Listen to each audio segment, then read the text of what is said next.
so much for coming. I'm Michelle from Today's Teacher Professional at Harvard University, and it's nice to see all of these faces, one new ones and one returning ones.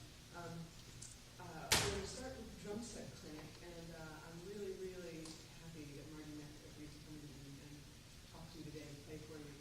A little bit of history. He teaches at Anne Arundel Community College and actually studied down the street at Shenandoah Conservatory, so he knows the area. He did a lot of playing everywhere. If you look at his website, you get an interesting idea about his philosophies, and probably, if you look at it after this clinic, a lot of it will resonate with you. It's a great site. He plays with the Marty Neff Trio and with Big Band Caliente. I'm really happy that you're here. Please welcome Marty Neff. Thank you.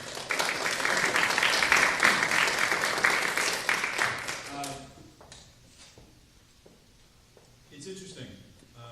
This topic that I'm going to talk to you about today is something that came out of me playing. It actually hit me one night in the pit, because I do a little pit work. And we were playing, I don't know the show because I forget him as soon as we're finished with it. And I'm sitting over playing the drum set, got all my other stuff around, as I call it, and I'm watching the conductor, and nobody's watching me. Tempo is all over the place. Anybody ever have that problem where nobody listens to each other? Right. And then, on top of that, I started to hear people incredibly out of tune. Okay? Anybody ever heard that before? Right? Incredibly out of tune.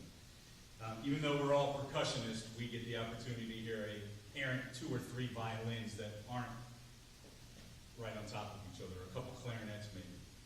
And so it started to kind of go around in my head, why isn't anybody listening to each other? What are we doing? And as I started to do some more gigs, I also do, as Michelle said, I play in a jazz trio, and that's a whole separate issue that I'll talk to you about. But I was playing in a quartet, and nobody's listening to each other. It's like 4 different people are playing. And it started to really eke in my soul that nobody is listening to each other. You guys are going to listen to me, but I need to listen to you. When you hear the percussion ensemble, they're listening to each other. They have to. When you hear a great orchestra, they're listening to each other. The conductor is just kind of, I know because I conduct a couple big bands, I'm just waving my arms a lot. But you have to listen to each other. And I developed this whole thing called musical interactive listening. And we're going to get into it in a minute, but I'm going to play so you know that I do this for somewhat of a living. But the key of this whole thing for us as drummers and percussionists is that for us to play more musically than rhythmically. Think about it. It's great that we all can play paradiddles and all those drum corps rudiments that I couldn't pronounce, and as fast as we want to play, and all that. But when it comes down to it, what are we playing? Music, right? We're playing music. We're playing with each other. We're playing for that time. So I'm going to play a little. I'm going to talk a little. I'm going to play the vibes, which I also do. And then I'm going to have somebody come play with me, and we're going to interact. Because I want you to understand that interactivity and how important it is.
To me, this instrument is more than just beating on.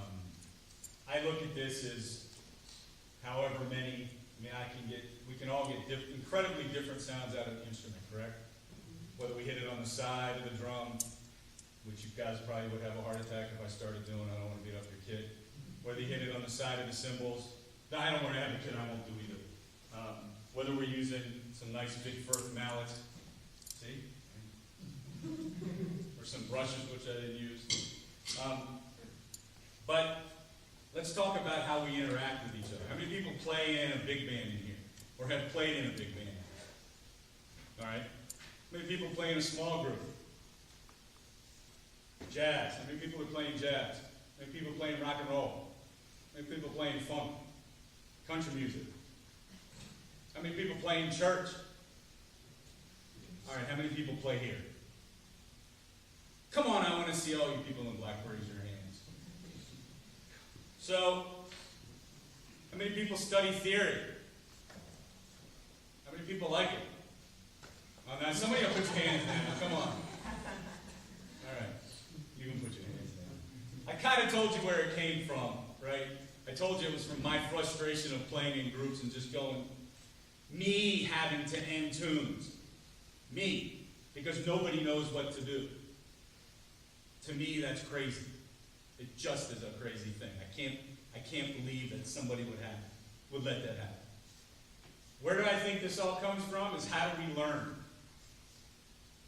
I learned from getting a practice. How many people have practice pads? Yeah, good. How many people know all their rudiments, all 26? I'm not going with those crazy drum corps ones yet. Okay, some of us know them all. I don't remember them all most of the time. How many people take drum set lessons? How many of your drum set teachers play piano with you?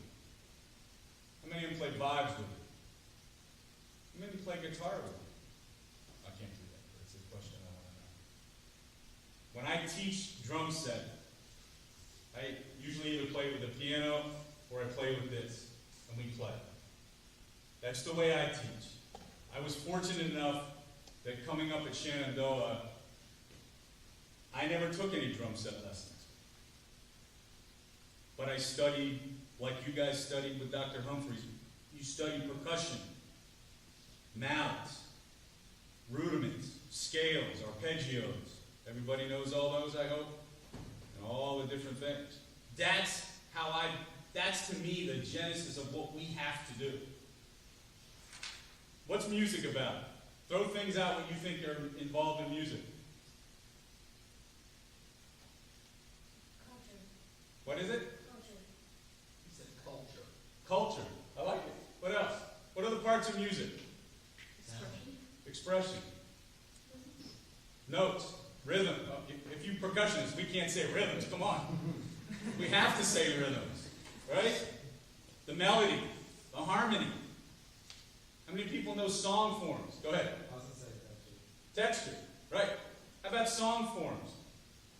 How many people know what the bridge is in a jazz tune? Good.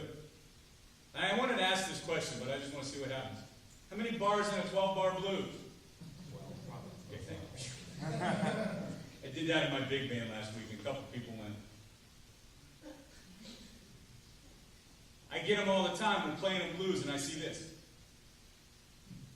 And I look at them and I said, stop counting. Feel it. Right? Feel what it's the blues.